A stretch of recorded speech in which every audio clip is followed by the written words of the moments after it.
Life is hard, and God is good. This was the point John Piper made in his sermon, Thank God for the Mercies of Christ, preached on November 19th, 2000 on Lamentations chapter 3. Here's what he said. Lamentations chapter 3. You may have a hard time finding it. It's a teeny little book sandwiched between Jeremiah, the big prophet, and Ezekiel. And it's a book that I do not expect many of you to know anything about because it is so small and so tucked away there. Doesn't get read very much. And one of the reasons it doesn't is because it's such a horrible book. Because it is so shot through with horrific pictures of the judgment of God upon Jerusalem. Jeremiah wrote this little book as Jerusalem was destroyed in 587 BC. And the pictures of destruction are terrible, loss of life, starvation through siege. But, and here's the amazing thing, in the middle of this 5-chapter book, the middle chapter, comes some of the sweetest, most precious words that God has ever put in the mouth of a prophet to tell to His people. And those are the ones I want to read. Because they have a special punch when you realize where they are. Verse 21 to 25 of chapter 3 of Lamentations go like this. This I recall to mind, and therefore I have hope.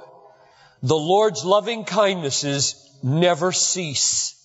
His compassions or His mercies never fail. They are new every morning.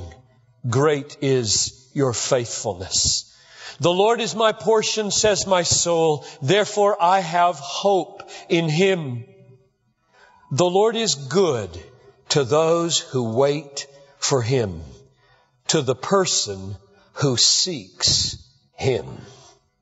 Now that should boggle your mind because those precious words, especially the words, His mercies are new every morning, is spoken in a situation that was horrific in its suffering. The afflictions, the devastation, parents were eating their children. They were so hungry. And the siege was so horrible. Now, how did these words get into that book? And as a partial explanation, I want to read 2 more verses. Drop your eyes down to verses 32 and 33. For if He, meaning God, if He causes grief, then He will have compassion according to His abundant loving kindness. For He does not afflict willingly or grieve the sons of men. Now, the very least we can draw out of those verses is this.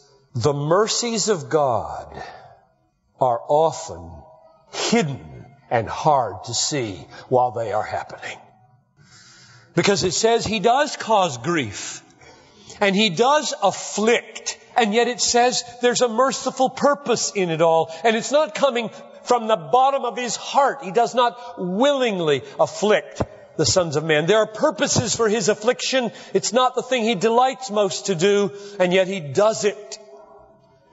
And if we'll trust Him, there are mercies hidden there for us. It's just like the book of Job. You know the story of Job. He lost everything he had. He lost 10 of his children, all of them. He lost all of his possessions. He lost all of his health. And James, Jesus' brother, thousands of years later, in his little book called James, writes in chapter 5, verse 11, this interpretation of that book. He says, You have heard the endurance of Job, and have seen the outcome of the Lord's dealings, that the Lord is full of compassion and is merciful. So there's the point of the book of Job, according to James. He lost all of his children. He lost all of his health. He lost his possessions. And this says, the purpose of the Lord was compassion and merciful. So if we'll trust Him, that's the meaning of the destruction of Jerusalem. That's the meaning of the loss of His health. And I don't know where you are this morning, but if you will trust God, mercy is in your life right now. It is all over your life mercy, a design, a compassionate design. If you will trust God and hold on to Him for that, it will show itself sooner or later. We could say it in the words of Susan Shelley, Marshall Shelley's wife. Marshall Shelley is one of the editors for Christianity Today. 1991, November 22, a few days before Thanksgiving, 8:20 p.m., their son was born. And at 8:22, 2 minutes later, he died. Marshall wrote an article in CT about 4 years ago about it called 2 Minutes to Eternity. Magnificent article. The nurse standing over her, holding her dead baby, said, "Does the baby have a name?" And she said, "Toby." It's short for a biblical name, Tobiah, which means God is good. And when Marshall came to speak to the Wheaton alumni a few years ago down at Wheaton and told this story, he said at the end of his talk, summing it all up, life is hard and God is good. Life is hard and God is good. That's the meaning of Lamentations. That's the meaning of Job. You might say that's the meaning of the Bible.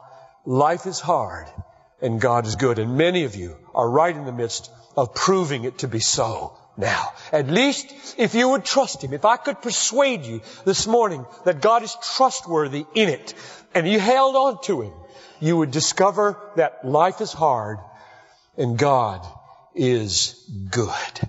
Oh, that God this morning would give us eyes to see His mercies in our lives. And we would see them all the more clearly and know that they were mercies if we knew the price that He paid for them for us. He sent His Son, Jesus Christ, into the world to die so that my guilt would be taken away, His wrath would be removed from me, and there would be a free, open course for His mercies to flow to me while He is just. Even though I'm a sinner, I can be treated with mercy. That's a glorious thing that God has done in Jesus Christ. And we would taste the mercies all the more sweetly if we knew the price.